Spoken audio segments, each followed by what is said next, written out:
So I don't know about you guys, but I was absolutely hooked on watching the Olympic shooting. And I'd seen a specific gun popping up all the time, especially with one of our gold medalists.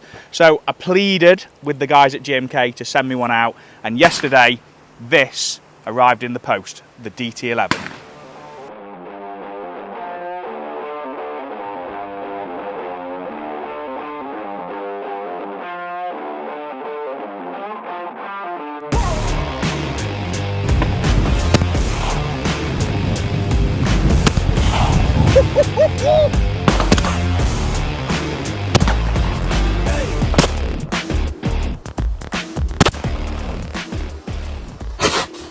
So, as I've mentioned, a couple of our UK Olympians have been shooting one of these. You will have seen Big Nath took the gold shooting a DT11 and Amber took the silver. So the one that we've got today is the DTL, which is the game scene and scrolling grade, which is absolutely stunning. It is really, really nicely done.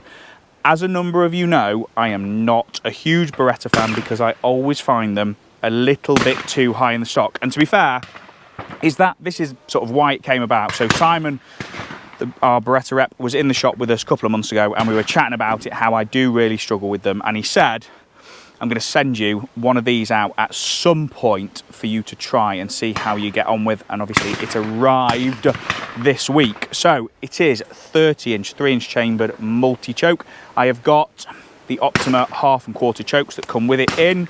I haven't had a chance to weigh it yet because it only turned up yesterday, but I'm going to guess it's about 8.5 pounds, 14 3/4 inch pistol grip stock with the Stelium Pro barrels. Now, we've all seen the information behind the SL2 barrels, and obviously these were the predecessors, so these are meant to pattern really, really incredibly well. Now, I've never shot a DT11 before. Again, like I say, because they tend not to fit me, and I've never actually had the chance, if I'm honest. And when you come out places like here today at Cockett Farm, you're normally going to see 2 or 3 kicking about. They are extremely, extremely popular with both the trap, skeet and sporting shooters. So I am really, really interested to go and see. It looks all right when I mount it. It's a touch high, but the proof is in the pudding. So let's go out, break some plays with it. So stand 1, as per usual, super sporting. So we have got 4 different targets.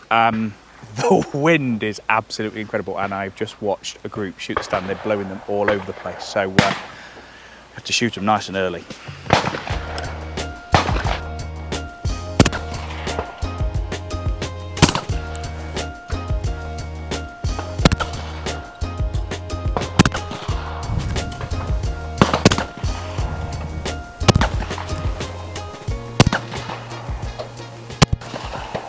So, promising start. Can't remember if I dropped 1 or 2 on the first stand, but that shoots really, really nicely. The only thing I would say, and again it's very cartridge, very gun specific, is that with those Pro 1s, noticing a little bit more recoil than I would have expected from this, from what everybody said, with the barrel technology and the delivery of the recoil. I would have expected probably a little bit less, if I'm honest, but patterning wise, with those Pro 1 plastics, awesome. Some of the brakes on there were really, really good, really, really clean. So far, we're off to a fantastic start.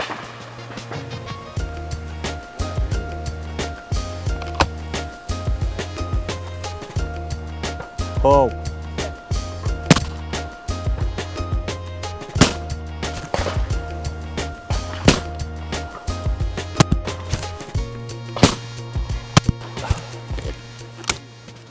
Right, so stand 3, got 2 right to left crosses, 1 high, 1 low. So far, I'm really enjoying it. Because it balances so well, it is very, very manoeuvrable, and maybe a bit too manoeuvrable, which, as you saw, worked really well on the last stand. But on this one, where I've got a bit of time, I'm gonna have to do a bit of steadying up, I think. Pull.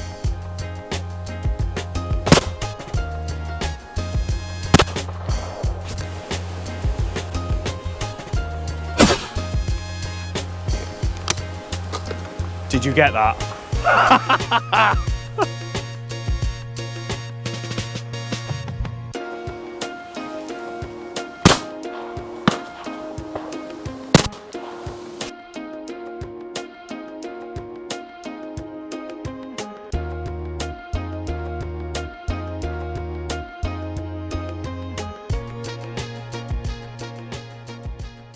Right, so we're up on stand 5, which is right up on the top, out in the open, and that is what we got compendium today. That wind today is blowing them all over the place.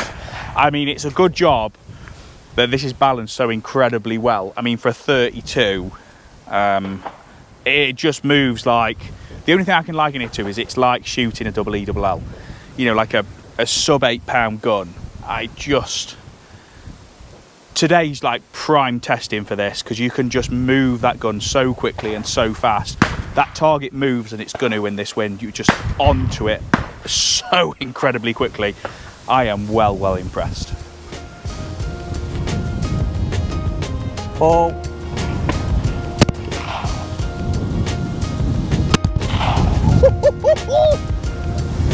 Jesus Christ. That was absolute centre pattern, and that's a Pro 1 7.5 half show. That just shows how well these pan.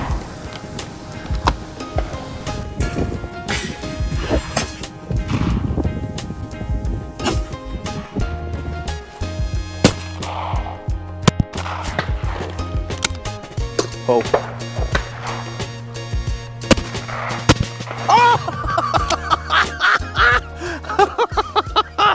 So on to the 7th or 8th and final stand. Everyone so far that we have walked past has said that this is rough. The wind out here is so open in a little valley, just blowing down.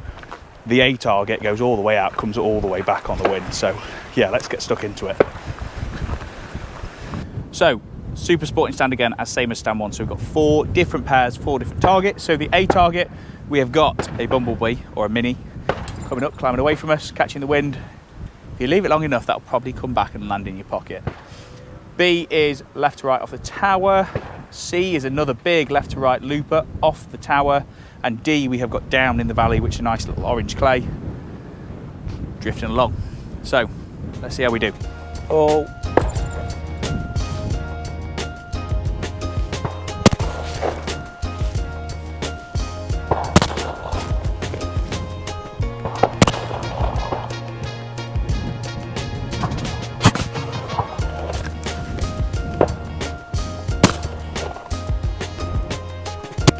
Oh. So I'm not going to say I'm on the fence, because I'm not. I'm on the good side of the fence, and there are a few little things that I will mention. But before we do, if you are interested, there is a link in the description below for you guys to have a look at this on our website. With it being a GMK X demonstrator, there is a huge saving on this. So this should retail at 14 grand. We have got it online at 10,995, so there's a £3,000 saving for any of you guys that are interested. So, positives first. Trigger pulls, beautiful, very crisp, very positive. Just, if I say you're unaware of pulling the trigger, that's wrong, but some of you guys will understand what I mean. It was just effortless. You got to where you need to be and just trigger went, and very nice. Balance and manoeuvrability. Incredible. I mean, I have put this on the scales now. It comes in £8.6, so it's not that light, but it doesn't feel that heavy. The balance point is just in front of the joint pin, which for me is exactly where I would have it. It balances absolutely perfectly, as you can see. And it was really manoeuvrable. On the day, it was very windy, and you all saw that by the state of my hair. You'd go to a hold point where you'd seen the clay come out. It'd come out from behind the trees or the fence, whatever it was behind, and the wind would grab hold of it, it would lift, it would drop, and you just, without effort, straight back onto the line. For a gun of that weight, I was really surprised at that, and I think there's 2 things that really caught me with this gun, and that is one of them. Patterning on this, I mean, we shot the 1/2 and 1/4 choke, just dusted absolutely load of stuff, and even the long stuff, and we were shooting 8s all day, never went to anything bigger, 1/2 and 1/4, absolutely just decimated clays. But the other thing that I've really enjoyed about the gun was more, I don't want to say the stock, because the dimensions are slightly wrong for me. It's a bit too short, bit too high. But the ergonomics of the grip for me are absolutely perfect. So I find with a lot of guns that my bottom finger's hanging off the end of the grip, but it's not on this. It's just long enough for me.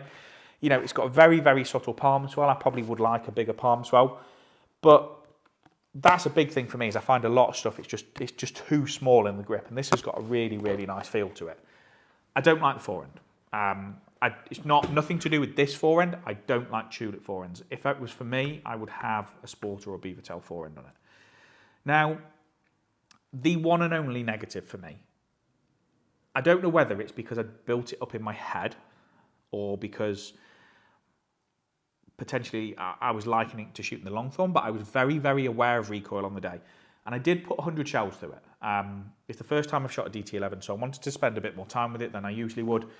So we let some lead off. And by the end of it, you know, I was ready. I felt like I'd been knocked around a little bit. And I'm surprised at that, because with the Stelium Pro barrels, there's so much technology behind them that I did think it would potentially deliver the recoil a little bit differently. I don't know if it's down to the model that we've got. You know, like I say, I'd probably want a Sporter stock with a Sporter forend, so it's going to be like £8.10, and that would soak up a bit more recoil. I'm not sure. I don't know whether I just hyped it up in my head to be more regarding recoil, but that's the only thing that I don't want to say disappointed, because I'm not disappointed, because it was an absolute joy to shoot, and it's potentially one of those Berettas that changes my mind about my relationship with Berettas. You all know I'm not a big fan. Nothing to do with the guns, other than they just don't fit me normally. So therefore I don't enjoy the shooting experience. But this, alongside that 31-inch 694, has been another one of those guns that's cropped up and has really questioned my relationship between the guns. It is absolutely beautiful. I mean, that game scene and scroll engraving, Beretta have done a beautiful job there. It is really, really pretty. If I was to have one, I'd probably go full scroll, because that's my style. As I've said, with a Sporter stock Beavertail forend, but again, in the 32-inch barrels. I have really, really, really enjoyed shooting it. It is an incredibly nice gun. And I am not surprised that, you know, Beretta have more Olympic shooters shooting DT11s than anybody else manufacturer-wise in the world. I mean, some of you might have seen the article in the Gun Trade News. I think there was one other medalist winner that was not shooting a DT11. And there's a reason, because they are absolutely the best. The technology that goes into these, and especially the new SL2, is absolutely phenomenal. And I have really, really enjoyed shooting it. So a huge thank you to the guys at GMK for allowing me to shoot it. As I've said, there will be a link in the description below if you guys fancy having a look at it. It will be available on our website. Might have changed my mind. Don't know. Thank you for watching this week, guys. We'll see you next week with another video. I'd like to say a huge thank you to you all for watching this week, and also to our amazing sponsors who help make our weekly videos possible. There's a link in the description below if you fancy checking them out. Don't forget to like and subscribe to keep up to date with our new videos released every Thursday.